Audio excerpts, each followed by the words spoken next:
Hello, good morning and welcome to a new blog. আজকে সমস্ত রকমের ডায়েট এবং হেলদি খাবার দাবারকে গুলি মেরে দিয়ে সকালটা শুরু করছি কেক খেয়ে। মানে অবস্থা বোঝো।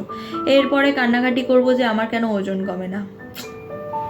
যাক, কিছু করার নেই, আমি আনঅ্যাপোলজেটিক্যালি খাদ্যরসিক, তো একটু এরকম হতেই পারে মাঝে সাঝে। এখন বানাচ্ছি একটা চকলেট। যারা জানো না তাদেরকে বলে রাখি যে আমার একটা ক্লাউড কিচেন আছে, রেজ বলে। স্ক্রিনে দেওয়া নাম্বারে তোমরা কন্ট্যাক্ট করে নিতে পারো যদি ডিটেলস জানতে চাও বা অর্ডার প্লেস করতে চাও।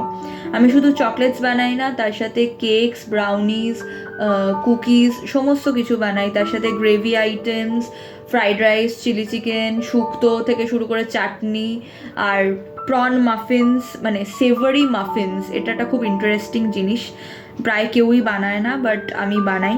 তো তোমরা ডেফিনেটলি অর্ডার প্লেস করতে পারো। আর এদিকে লাঞ্চে রয়েছে ভাত, পটল ভাজা, পেঁপে কুড়িয়ে একটা তরকারি। আর বিশ্বাস করো, পটলের তরকারির থেকে ভাজা অনেক ভালো খেতে হয়। আর রয়েছে চিকেনের ঝোল। তো এবারে যাচ্ছি অর্ডারটা ডেলিভারি দিতে।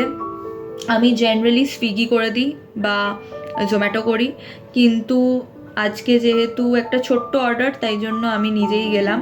আর ফেরার পথে শর্মার জিলিপি আর সিঙ্গারাকে একদম ইগনোর করার দুঃসাহস আমি দেখাইনি, তো দুটোই খেয়েছি। আর অপূর্ব লাগে, চাইনিজ সিঙ্গারাটা বিশেষ করে আমার খুব ভালো লাগে।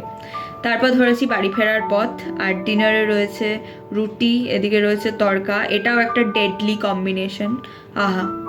আর তার সাথে ডিমের ভুর্জি করেছি, যেটা আমি আলাদা করে রেখেছি, যার যতটা দরকার সে সেভাবে যাতে নিয়ে নিতে পারে।